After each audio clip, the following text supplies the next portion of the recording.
Sebentar. Ah, sudah. Baik, baik. Silakan lanjut.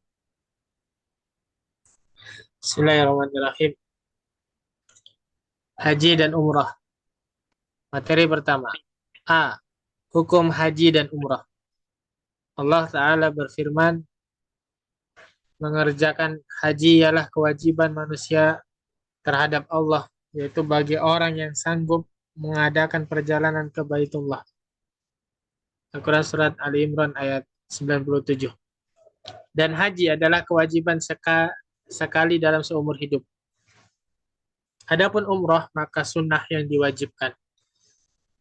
B. Hikmah haji dan umrah ialah untuk membersihkan jiwa seorang muslim dari eks- ekses-ekses dosa agar jiwa layak menerima kemuliaan dari Allah Subhanahu wa taala di dunia dan di akhirat. Rasulullah Shallallahu alaihi wasallam bersabda, barang siapa haji ke rumah Allah ini, Baitullah, kemudian tidak berkata kotor dan tidak fasik, ia keluar dari dosa-dosanya seperti hari ia dilahirkan. Muttafaqun alaih. Materi kedua, syarat-syarat wajib haji dan umrah, serta ancaman bagi orang yang meninggalkannya. Wajib haji dan umrah bagi seorang muslim berakal balik dan mampu dalam arti mempunyai bekal dan kendaraan. Umar bin Khattab berkata, aku sudah menguatkan tekadku untuk mengirim beberapa orang ke berbagai daerah untuk melihat setiap orang yang memiliki kekayaan tetapi tidak melaksanakan haji, agar para utusan itu memungut jizyah dari mereka. Mereka bukan kaum muslimin, mereka bukan kaum muslimin. Riwayat Al-Baihaqi. Materi keempat, rukun pertama, ihram. Rukun-rukun haji dan umrah. A. Kewajiban ihram. Satu, ihram dari mikot. Dua, tidak menggunakan pakaian berjahit. Tiga, membaca talbiyah. B. Sunnah-sunnah ihram. Satu, mandi untuk ihram. Dua, ihram dengan kain berwarna putih. Tiga, ihram setelah sholat sunnah atau wajib. Empat, memotong kuku. Lima, mengulang-ulang talbiyah. Enam, berdoa dan bersolawat setelah talbiyah. C. Larangan-larangan ihram. Satu, memakai penutup kepala, mencukur rambut, menyentuh wewangian, memakai pakaian berjahit, membayar fidyah yaitu puasa 3 hari atau memberi makan orang miskin. Tiga, membunuh hewan darat, harus menggantinya. Tiga, melakukan perbuatan yang mengarah pada perbuatan seks, membayar dan membayar dam, yaitu menyembelih kambing. Empat, menikah. Lima, melakukan hubungan suami istri, puasanya rusak dan harus mengulangi tahun depan, tapi dia tetap meneruskan aktivitas hajinya.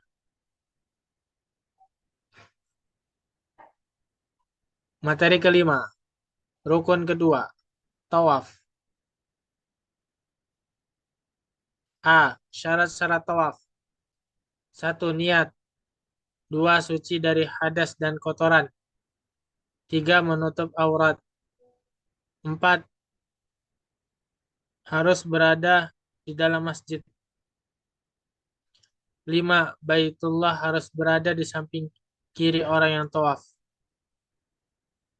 Enam, dilakukan sebanyak 7 kali. Tujuh, ketujuh putaran harus dilakukan seketika itu juga tanpa jeda. B. Sunnah-sunnah tawaf. Satu, la-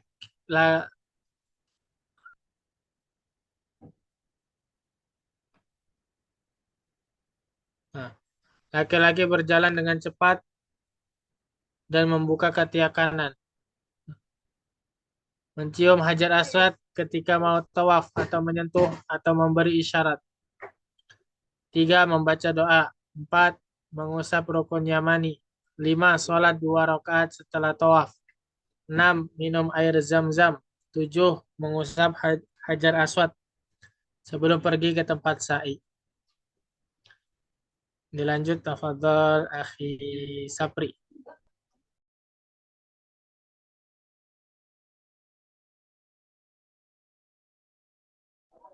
Apaan halaman berapa? Halaman 26. 26. Nah, yang C.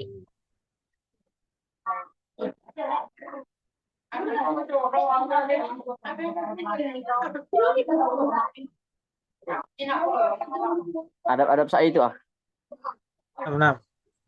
6 itu. C. Adab-adab sa'i. 1.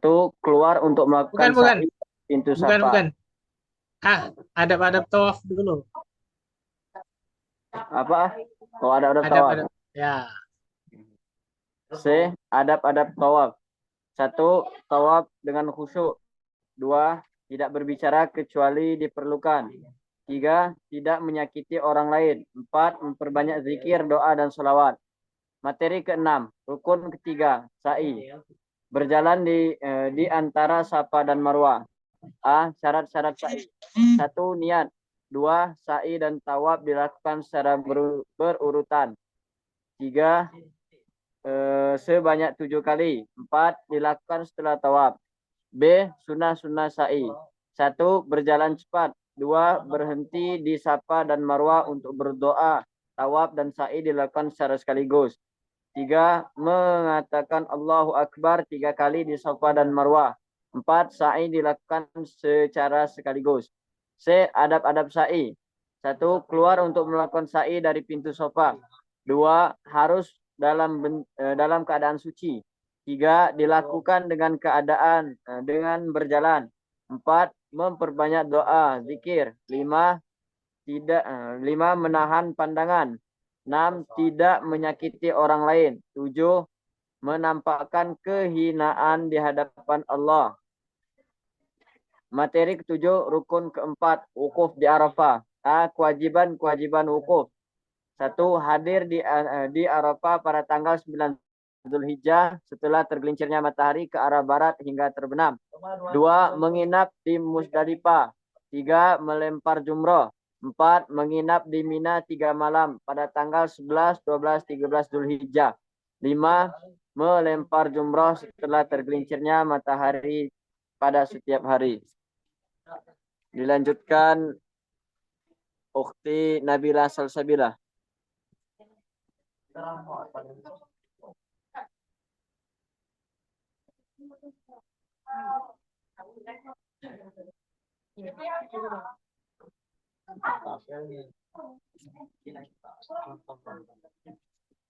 Ganti yang lain, masih ke hammam.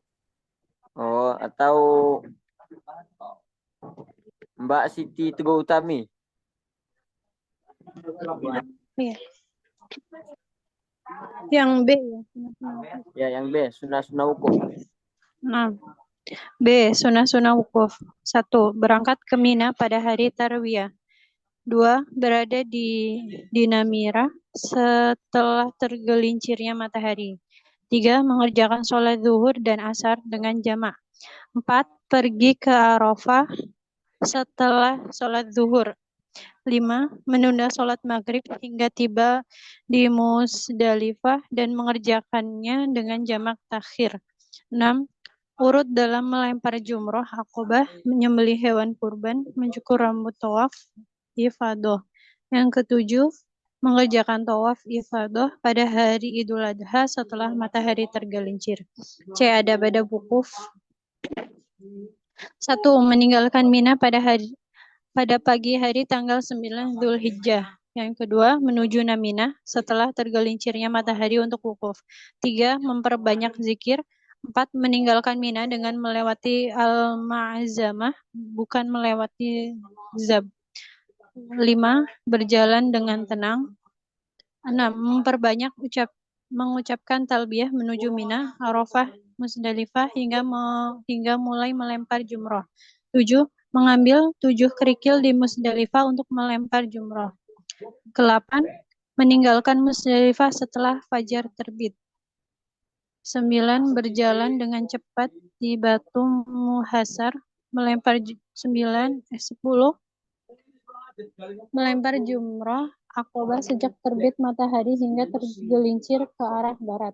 11, mengucapkan Allahu Akbar setiap kali melempar satu jumrah. 12, segera menyembelih hewan kurban atau menyaksikan penyembelihan dan memakan daging hewan kurbannya. 13, berjalan untuk melempar ketiga jumrah pada hari-hari tasyrik. 14, berdiri untuk berdoa dengan menghadap ke kiblat setelah melempar jumrah pertama dan kedua. Yang terakhir 15, orang yang meninggalkan Mekah berdoa. Materi ke-8, ihsor atau terhalang. Barang siapa yang mengalami ihsor yaitu terhalang, tidak bisa memasuki Mekah atau wukuf di Arafah karena uzur, maka wajib menyembelih kambing atau unta atau lembu. Kemudian ia bertahallul setelah ihram selesai. Materi ke-9, tawaf wada atau perpisahan. Merupakan salah satu dari ketiga tawaf haji. Tawaf wada ialah sunnah yang diwajibkan. Barang siapa meninggalkannya tanpa uzur, ia wajib membayar dam. Kalau ada uzur, maka tidak ada dam. Tawaf wada dilakukan ketika ingin pulang ke negerinya setelah selesai semua aktivitas haji dan umroh, serta keberadaannya di Mekah. Materi ke-10, tata cara haji dan umroh. Dilanjutkan Akhi Imran. Bismillah.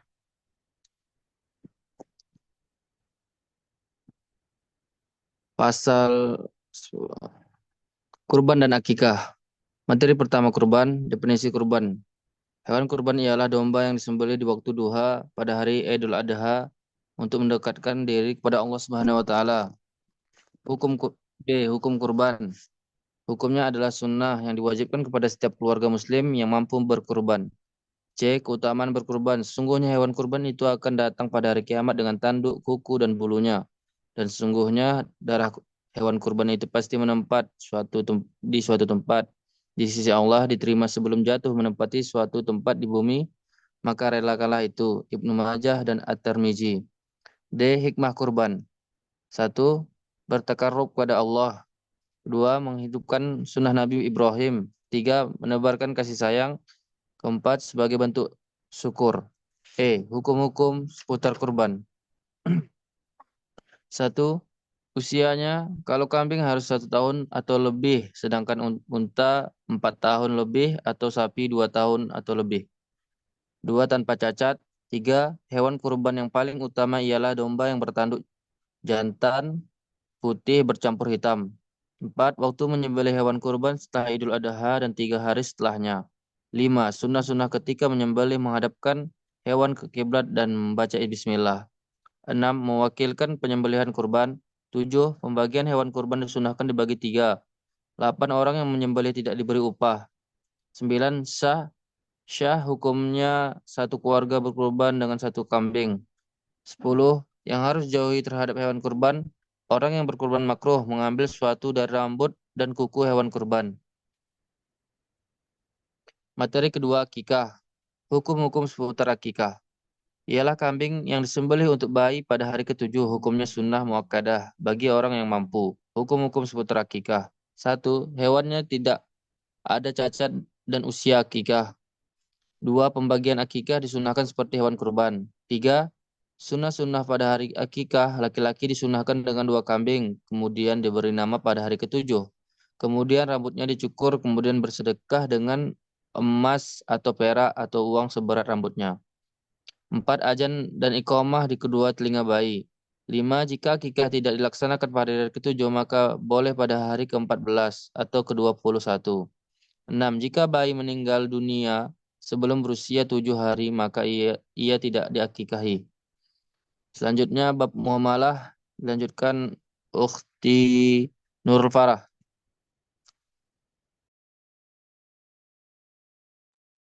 Bentar ya, Pak. Bentar. Ah, mundur ke zakat ya, Pak. Bab Nah, Ustaz, malah dipendeng mundur ke zakat. Kemarin sudah zakat. belum ya pembahasan zakat ya? Coba ya, Pak. Kalau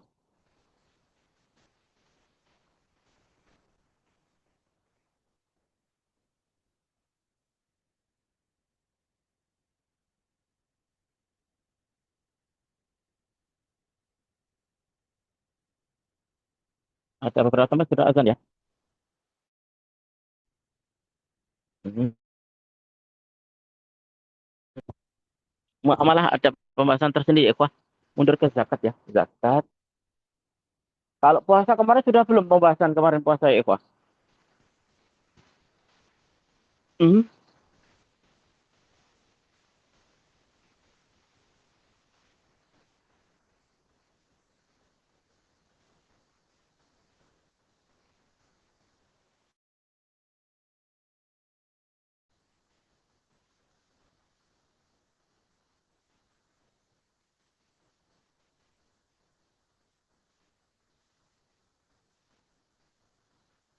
Pembahasan tentang puasa atau zakat ya, Pak?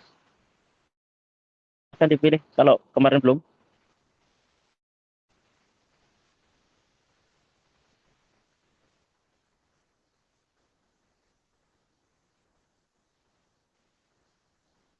Mana pasal tolong dikondisikan.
Mana Raisul Faslnya nih?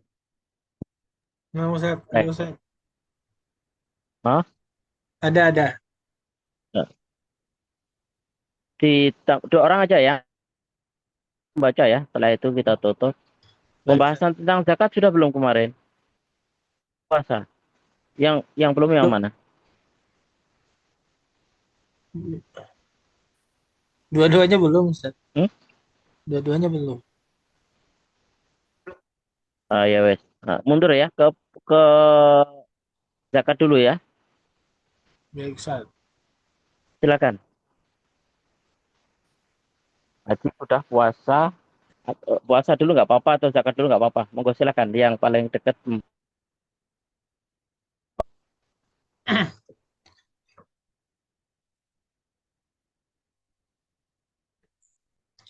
Buat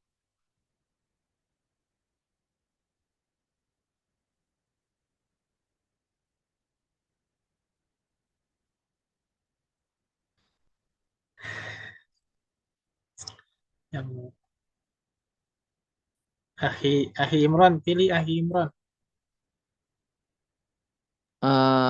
Kharisatun mewujud. Waktu Kharisatun. Mau juga, Ustaz. Halaman berapa, Tat? 19 ya? Ya, Ya, 19. bentar. Cari dulu ya. 19.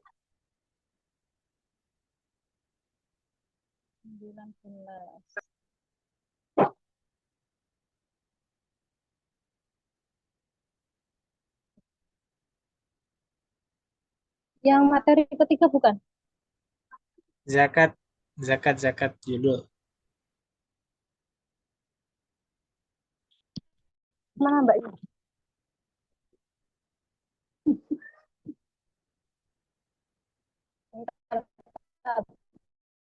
Bawahnya sedikit. Oke.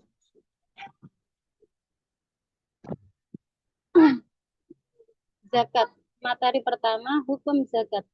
Hikmahnya dan ketentuan bagi orang yang meninggalkannya.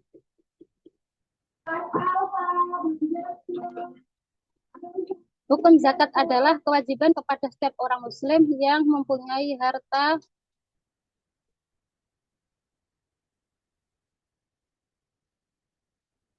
manishab beserta syarat-syaratnya. Allah Ta'ala berfirman, dan dirikanlah sholat dan tunaikan zakat. Al-Muzammil ayat 20. Berikutnya B, hikmah zakat. A, membersihkan jiwa manusia dari kotoran kikir, keburukan dan kerakusan. B, membantu orang-orang miskin dan menutupi kebutuhan mereka. Berikutnya C, menegakkan kemaslahatan umum yang berkaitan dengan kehidupan dan kemaslahatan manusia. D, membatasi pembekakan kekayaan di tangan orang kaya, para pedagang, agar harta tidak beredar hanya di kala tertentu. C, bayar zakat. Mengingkari maka ia kafir. Orang yang tidak banyak maka ia berdosa dan zakat diambil darinya dengan paksa. Barang siapa yang mengumumkan perang menolak membayar zakat, tunduk kepada Allah, tunduk kepada perintah Allah Ta'ala. Materi kedua, jenis harta yang wajib dan yang tidak wajib dizakati. A, harta yang wajib dizakati. 1, emas perak, barang-barang dagangan dan yang sejenis dagangannya. Barang tambang dan yang sejenis dagangannya. 2, hewan ternak yaitu unta, lembu, kambing. 3, buah-buahan dan biji-bijian. B, harta yang tidak wajib dizakati. 1, budak kuda, bihal dan keledai. 2, harta yang tidak mencapai nisab. 3, buah-buahan dan sayur-sayuran. 4, perhiasan wanita jika hanya dimaksudkan sebagai perhiasan. 5, barang-barang berharga seperti jamrud, intan, berlian. Yang keenam, barang-barang yang dipakai dan tidak diperjualbelikan. Materi ketiga, syarat-syarat mencapai nisab harta yang wajib dizakati dan ukuran zakat yang wajib dikeluarkannya. Yang pertama A, emas perak dan sejenisnya. 1, syarat zakat emas ialah kepemilikannya telah berjalan setahun dan mencapai nisab. Nisabnya ialah 20 dinar dan zakatnya ialah 2,5%. Zakat setiap 20 dinar ialah setengah dinar. Berikutnya 2, perak syaratnya sama dengan emas, nisabnya ialah 2 uqiyah, yaitu 100 dirham, dan besar zakatnya ialah 2,5%. Jadi zakat setiap 200 dirham ialah 5 dirham. 3, orang yang punya emas dan perak, keduanya belum mencapai nisab, maka dia menggabungkan keduanya. Apabila mencapai nisab, ia menzakatinya sesuai dengan ukurannya. Uang juga harus dizakati seperti emas dan perak, yaitu 2,5%. 4, barang-barang dagangan jumlahnya harus dikira-kira setiap awal tahun, kemudian menzakatinya sebesar 2,5%. Nomor 5, harta karun, zakatnya ialah 1,5%. 6, barang tambang jika berupa emas, perak, maka wajib dizakati jika telah mencapai nisab. Adapun zakatnya adalah ada ulama yang mengatakan 10%, ada yang mengatakan 1,5%. Jika barang tambang berupa besi atau kuningan, maka zakatnya adalah 2,5%. Berikutnya dibaca oleh Mas Didi.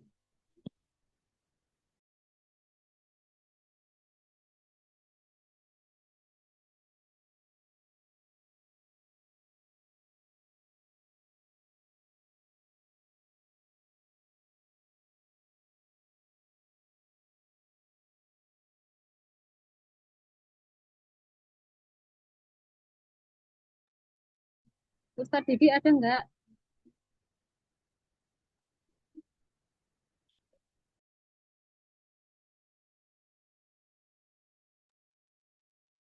Baik, karena enggak ada suaranya diganti oleh Ukti Lestari Puji. B. Hewan ternak. Unta. Syarat zakatnya ialah setahun dan mencapai nisab. Nisabnya ialah 5 lebih. Berapa? 5 ekor unta, zakatnya 1 ekor kambing berusia setahun. 10 ekor unta, zakatnya 2 ekor kambing berusia setahun. 15 ekor unta, zakatnya 3 ekor kambing berusia setahun. 20 ekor unta, zakatnya 4 ekor kambing berusia setahun. 25 ekor unta, zakatnya 1 ekor anak unta betina berusia setahun. 33 ekor unta, zakatnya 1 ekor anak unta betina berusia 2 tahun. 46 ekor anak unta, zakatnya 1 ekor anak unta betina berusia 3 tahun. 61 ekor unta, zakatnya 1 ekor anak unta betina berusia 4 tahun. 76 ekor unta, zakatnya 2 ekor anak unta betina berusia 2 tahun. 91 ekor unta, zakatnya 1 ekor anak unta betina berusia 3 tahun. 120 ekor unta, zakatnya setiap 40 ekor unta, zakatnya unta betina berusia 2 tahun.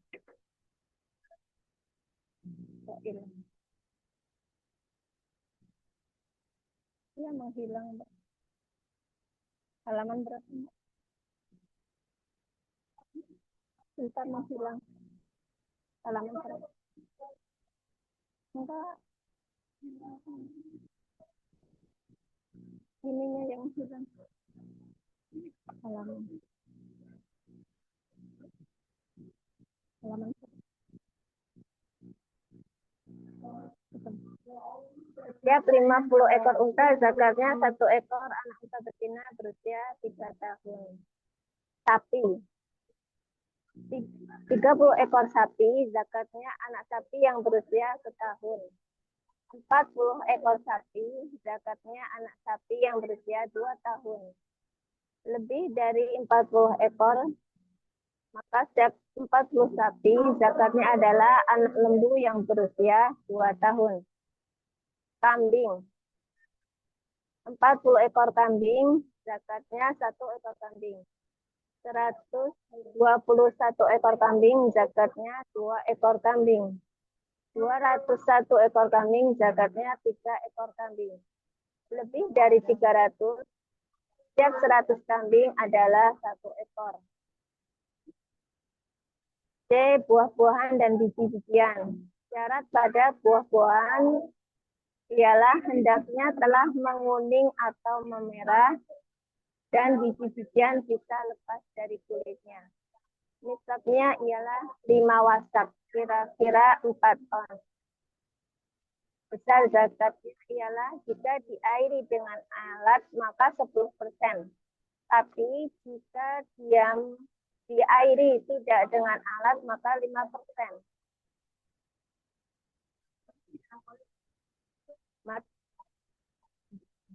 Dilanjutkan oleh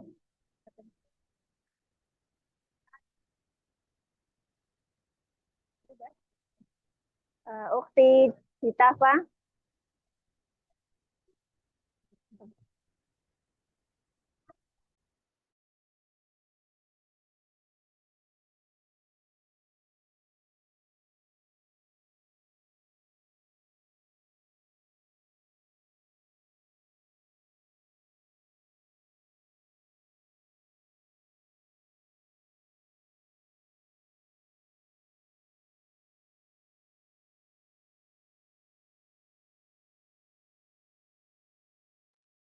Nah, kalau usti ditambah tidak ada, diganti usti ekalus ya.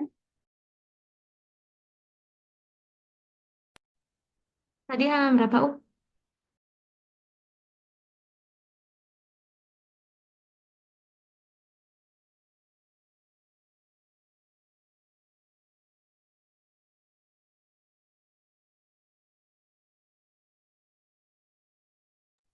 Halaman berapa tadi, U? 21 ya? Halaman 21 materi keempat. Oke, siap. Sebentar. Halaman 21. Materi keempat. Oke. Materi keempat, para penerima zakat. Sebentar. 1. Orang fakir, orang yang amat sengsara hidupnya, tidak mempunyai harta dan tenaga untuk memenuhi penghidupannya. 2. Orang miskin, orang yang tidak cukup penghidupannya dan dalam keadaan kekurangan. 3. Pengurus zakat, orang yang diberi tugas untuk mengumpulkan dan membagikan zakat. 4. Mu'alaf, orang kafir yang ada harapan masuk Islam dan orang yang baru masuk Islam yang imannya masih lemah. 5. Memerdekakan budak. Mencakup juga untuk melepaskan muslim yang ditawan oleh orang-orang kafir. Yang keenam, orang berhutang. Orang yang berhutang karena untuk kepentingan yang bukan maksiat dan tidak sanggup membayarnya. Adapun orang yang berhutang untuk memelihara persatuan umat Islam, dibayar hutangnya itu dengan zakat walaupun ia mampu membayarnya. 7. Pada jalan Allah, sabilillah, yaitu untuk keperluan pertahanan Islam dan kaum muslimin, terutama jihad. Di antara mufasirin ada yang berpendapat bahwa fisabilillah itu mencakup juga kepentingan-kepentingan umum seperti mendirikan sekolah, rumah sakit, dan lain-lain. Yang kedelapan, orang yang sedang dalam perjalanan yang bukan maksiat mengalami kesengsaraan dan dalam perjalanannya. Firman Allah Ta'ala, sesungguhnya zakat-zakat itu hanyalah untuk orang-orang fakir, orang-orang miskin, pengurus-pengurus zakat, para mu'alaf yang dibujuk hatinya, untuk memerdekakan budak. Orang-orang yang berhutang untuk jalan Allah dan untuk mereka yang sedang dalam perjalanan sebagai suatu ketetapan yang diwajibkan Allah. Dan Allah Maha Mengetahui lagi Maha Bijaksana. At-Taubah ayat 60. Materi kelima, zakat fitrah, dilanjut oleh